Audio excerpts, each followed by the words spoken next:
Не поттикна изјавата на министерот дека ќе се вработуваат, има работни места за 300 педагози и психолози. Да, во рете, ако има потреба од такво нешто, нека се вработат.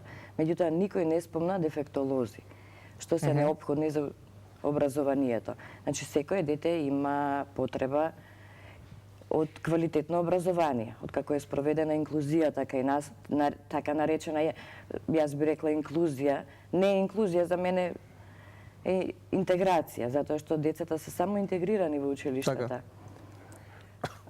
Дефектолози нема, значи стручни лица нема во училиштата, никој тоа не го спомнува и не се вработи буквално ни еден дефектолог во училиштата оваа учебна година.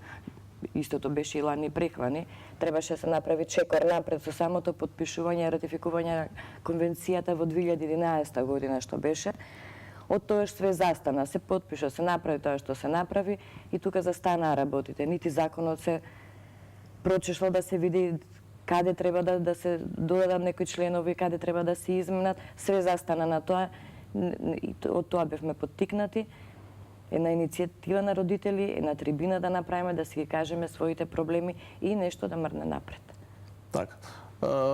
За какви се децата станува збор? Збориме за некој што не знае, да кажеме, отворите ги прозорците, дајте ни крилја и трисомнија. Значи, се работи за деца со секаков вид на, да речем, попреченост или за останување во развојот. Значи, секој дете има право на квалитетно образование, тоа стои и во законот. Значи, законот кажува дека секој дете со посебни потреби има право на придружник. Меѓутоа, тука е нејасно што не е потенцирано кој ќе го плаќа тој придружник. Дали ќе го плаќа училиштето, дали општината, дали министерството или родителот. На крај останува на родителот. Значи, ние родителите сами се снаоѓаме како можеме и умееме, нели? Кој колку може, толку и напредок има кај децата. Има родители што си плаќаат дефектолози. Еден дефектолог кошта 10.000 денари. Значи, некој да одвои 10.000 денари од семејниот буџет, тоа е премногу. А не знам, ние знаеме, јавноста не знае дека, да речем, поголем процент 50, ќе го кажам најмалиот 50% од браковите се разведени со деца со посебни потреби. Значи, теретот паѓа на мајките. Затоа ние сме сите мајки. Значи, активисти во овие здруженија се мајките. Па да, мислам, најчесто гледам дека доаѓаат со мајка. А зошто е тоа така? Зошто мајката е мајка. Не, зборам, зашто да се 50%, сте дискутирали некојаш на таа тема? Меѓу другото да прашам, дека бројката не е шала. Не е шала, меѓутоа одговорноста е преголема. Значи, за да се одгледа, за да се израсне едно такво дете, треба надчовечки напори.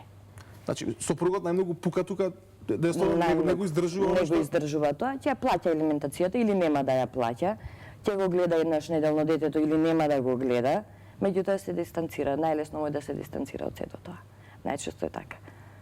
И ние мајките сме тие што го носиме теретот. Тоа не има шанси да се откаже мајката. Дај Боже да немате прилика таква за да бидете во ситуација да бирате дали да се откажете или не. Да, убаво кажа. Кажи ми се како те дојде до идеја, го спомена она што беше најавено.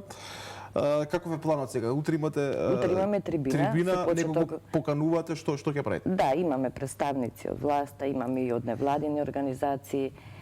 Почнува во 12 часот во Центарот за странски јазици ќе се одржи трибината. Тамо ќе ги кажеме сите проблеми со кои се соочуваме. Ќе има говорници, наставници од училиштата кои се директно вклучени. Контактот со децата го имаат тие. Тие се носителите, да кажам, на теретот во образованието, затоа што немаат стручна помош, поддршка. Значи, на наставникот му е многу битно да има една поддршка од еден стручен тим, од дефектолог, од логопед.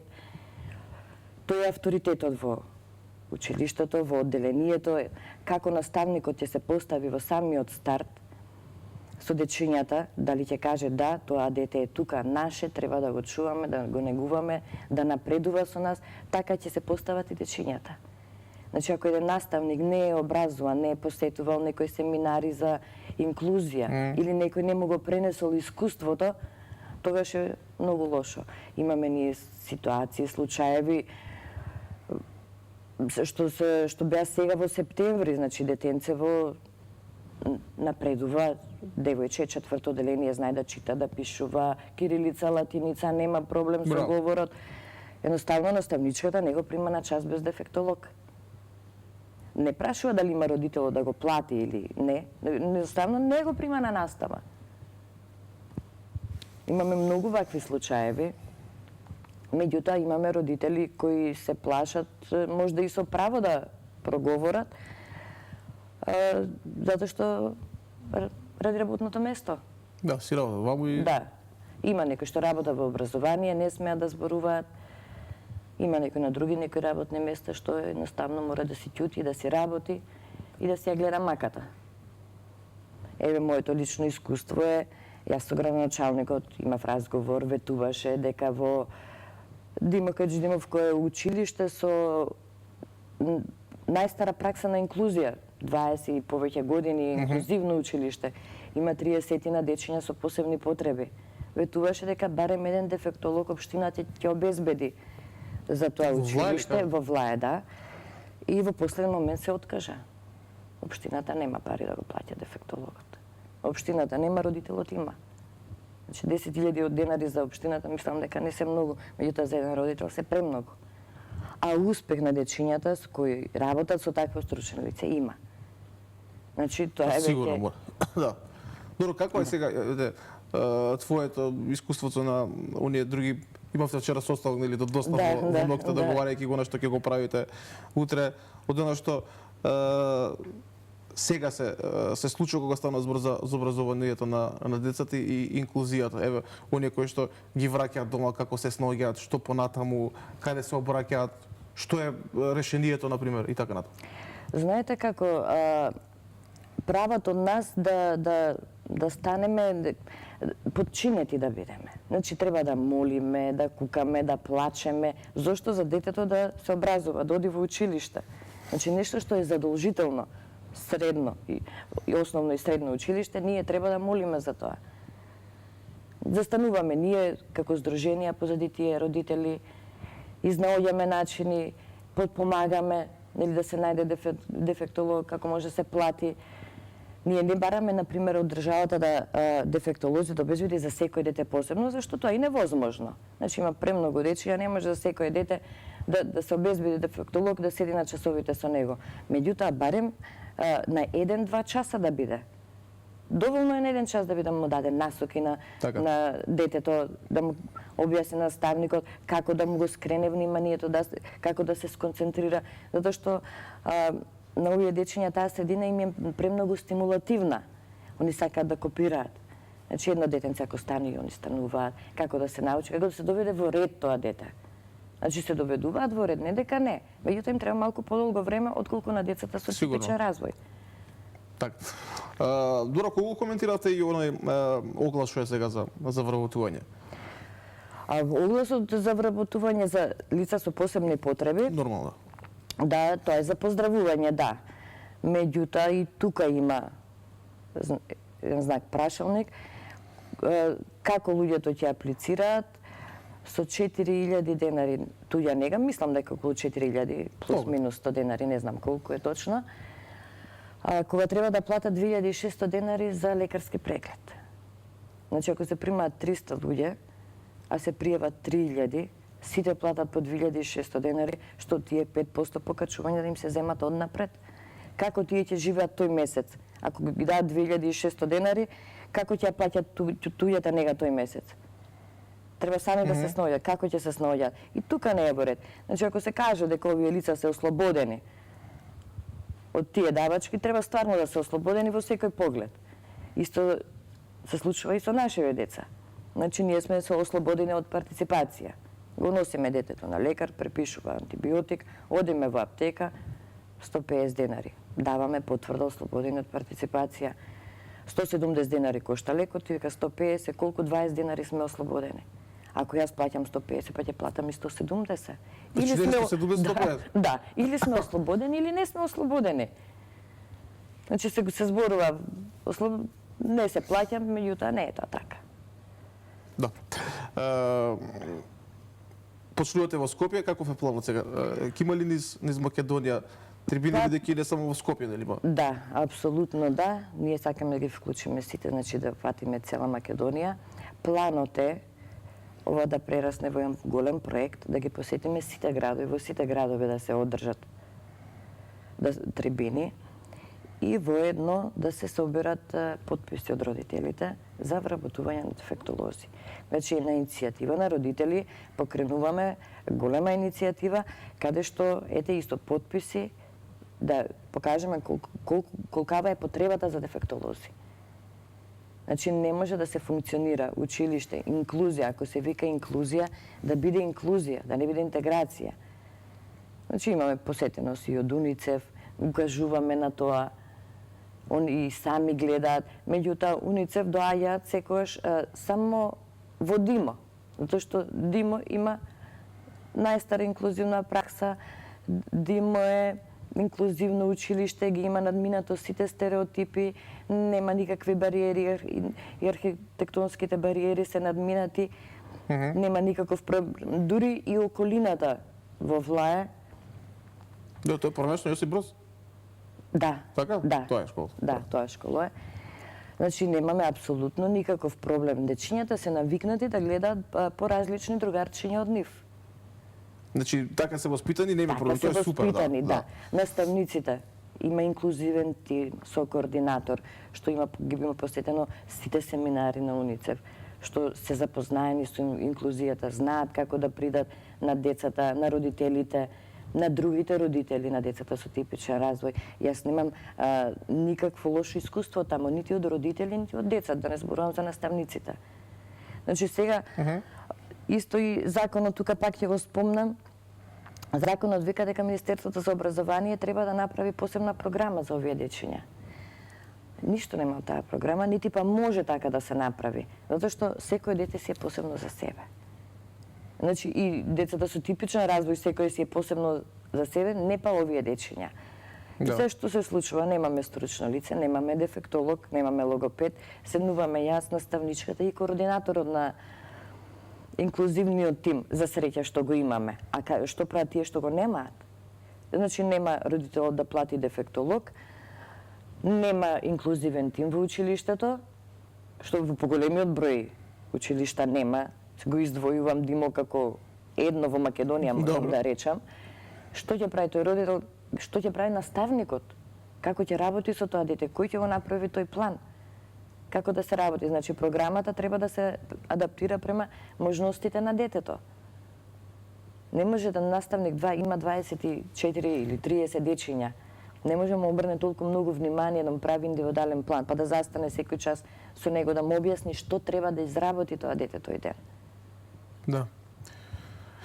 Добро, кажи ми, каде конкретно имате барем некоја помош, без разлика дали Министерство, држава, општина и слично. Во кој дел за оние кои што имаат деца со посебни потреби, каде ја чувствувате таа помош или дека со таква реакција ви олеснало некако функционирање? Помош. Постои ли тако нешто? Не постои. Помош немаме. Значи, има негде добра волја од општините каде што вработуваат дефектолози да одат во училиштата или еден дефектолог на повеќе училишта, што не значи ништо тоа. Тоа е колку е да се каже дека има дефектолог. Меѓутоа, помош нема. Значи, нас не ни треба нова година да ни додела пакетчиња. Тоа е добро, да, ќе се израдуваат децата. Меѓутоа, а тогаш им текнува на сите или за нова година или за Божик дека овие деца постојат и дека им треба нешто. Доаѓаат со пакетчињата да се сликаат со децата. Не, дајте им квалитетно образование. Дајте им помош на тие родители. Пак ќе потенцирам, дајте им помош на мајките. Да можат да ги издигнат деца, да ги пораснат, да ги стават на еден добар пат. Затоа што овие деца може да работат, може да прераснат во прекрасни личности. Ние го имаме Александар кој е трета година на педагошки факултет. Да, си студира човекот, точно. Си студира. Имаме многу што се веќе вработени, што се самостални. Значи, овие деца можат, имаат капацитет, само треба да им се пружи. Ова е да и друга тема за разговор тука произлегува околу не можев да не забележам за за разводите и за Да. мајките кои што ја прават жртвата во животот за своето Така, дете. да, ниједна мајка не би се откажала од своето дете, па какво и да е. Предпоставам, да. Да, затоа што тоа пак е најубавото и најпаметното. Нормално. Затоа јас го велам тоа, не можеме ние како родители да одиме во училиште и да направиме индивидуален план, да кажеме колку нашето дете може или не може. За нас секогаш може многу повеќе. Значи од она што е, многу повеќе може. Сме пристрасни, што е нормално, што е людски, што во природата е тоа. Да Своето бидеме си, пристрасни. своето си е своето. Да. Кажете ми, каде обично тоа започнува тој, не знам, тој раздор, тој почеток на делење на самото семејство. Не прашам вас лично, бидејќи не ме интересира, фала Богу, Так. тоа си е ваше, туку она што ети другите го кажуваат, оние кои што имаат исто искуство, се наоѓаат, па дискутираат, разговараат и ете со психолог не сум имал можност да поразговарам конкретно на таа Така. тема, но факт е и треба да Да, ни биде јасно да. дека ако сега некој се жали дека вакво ме детето и такво му плаче, не знам што, може да замислам што им се случува во семејствата, стварно, до оние кои Да, што каде што имаат има, лица со, така. односно што имаат дете со посебни потреби. Па вака, првите проблеми се, можам да кажам, уште при раѓањето. Што е разочаран ли со Па најверојатно да, сега не Не сум му од се таа направи мерака, страна, што? да, но не сум од таа страна да можам да кажам што се случува во неговата глава. Меѓутоа, оној момент кога уште не го земал во раце, уште не знае што е татковска љубов, што е свое дете, најверојатно тогаш има некој прелом, нешто се случува во неговата глава, што ете стваране, дали некоја одбивност, дали има ситуации каде што едноставно се срами дека има дете со посебни потреби таткото. Едноставно му е срам да го гледаат со такво дете. Со такво, тоа не е дете како секое дете. Меѓутоа има потреби поразлични од другите деца. После тука доаѓа нели финансиите, проблемите околу парите. Затоа што треба стварно многу пари за да се изгледа на такво дете. Треба лекарства, треба суплементи, пак проблемот дефектолог, пак проблемот логопед, пак проблемот во многу случаеви физиотерапевт. Значи, ние во државава немаме логопед кај што можеме да го однесеме детево да работи со него. Имаме еден логопед на клиника за слух и говор, кој работи со деца од цела Македонија. Во Центарот за ментално здравје има еден логопед, меѓутоа тој не работи со деца, само дава насоки. Значи, во државава имаме еден логопед. Како дава насоки? Кај да одите? Што? Да. И дава мислење. Толку зборува детето, тоа му треба. Такви насоки дава. Може да оди во редовно училиште. Она што му треба не му го дава никој. Она што му треба, имаме еден логопед. Аха. Значи, тоа е рамна на катастрофа. Еден логопед за цела Македонија, зборуваме. Доаѓаат сите деца. Не зборуваме за Скопје и за околината. Кај да одиме ние? Значи, ние сме приморани да приватно да плаќаме. Кој може? Државата од нас направи социјални случаеви. Ние не знам колку пари да имаме, ние ќе ти дојме на просечки стап со тие плаќања. Значи, никој не води рачун дали го носиш на дефектолог, да. Кој е тој дефектолог? Зема ли пари? Ги пријавува тие пари? Кај ги носи? 600 денари е час. 40 минути за 600 денари 10 евра. За каков час? Извини. Дали дефектолог, дали логопед? За школа? Приватно. Не, на училиште месечно плаќаме, 10.000 денари се плаќа дефектологот. Меѓутоа, приватно часови да доаѓа дома или да се носи некаде детето на некој дефектолог или логопед, кошта 10 евра. Мислам дека ретко кој може тоа да го издржи. Сигурно има само еден логопед? Да, нема логопед во држава што работи со деца. Има тој што е на клиниката за говор и слух. Јас моето дете немам каде да го однесам на логопед. Значи нема кој логопед да работи со него. Морам приватно да најдам. Приватно не можам, не работам. Самоохрана мајка сум. Приватно не можам да плаќам. И сега што се случува, ние родителите копаме по интернет и стануваме и дефектолози и логопеди. Да. Верувам. Тоа е најчест случај. Сега колку ние правилно тоа ќе го правиме, тоа е знак на прашање. Или од некои постари логопеди што се веќе во пензија, нешто ќе не подучат како треба да изговараат децата, кои слогови, кои букви, која со која буква да ја сврзува, за да дојде до некоја трета. Тоа го правиме.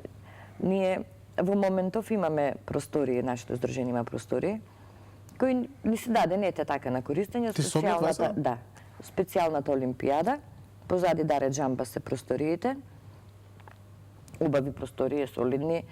Лани имавме донација од Тинекс, не ги опремија со столчиња, со клупи, со табла. Исто и тамо работиме. Со децата се собираме 2 пати неделно. Работиме ние мајките. Татковци нема? Повторно мајките, да. А дефектолози немаме. Чудна работа. Кај нас зборот волонтирање не постои. Секаде на запад има. Нели, при вработување, работно искуство, волонтирање, кај си волонтирал. Дискутирав јас за таква тема дека нас, да, и беа поделени мислењата. Да, сум ја пропуштила таа тема, да. Меѓутоа, како што ќе му е? Еден дефектолог ќе ја земе дипломата, нели, завршил факултет, секоја чест. Сигурно. Завршен факултет. А каде искуството? Каде видел дете со аутизам или со Даун синдром или со други посебни потреби на интернет, на телевизија? Значи, треба искуство за работа со тие деца. Така е. Не може факултетот е завршен и ајде сега 600 денари час ќе земаме. Не оди некој работи, не е математикова, како е. Да.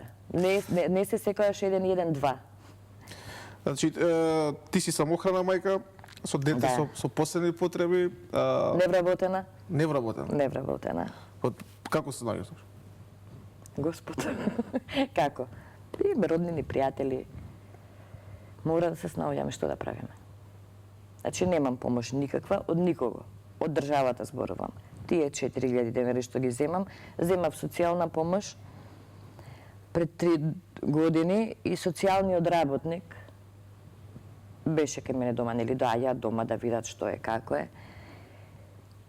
И заклучи дека тие 4200 и 300 сега, Дека се доволни? да, што ги земам како посебен додаток, ми се доволни. И ми ги укина социјалната помош.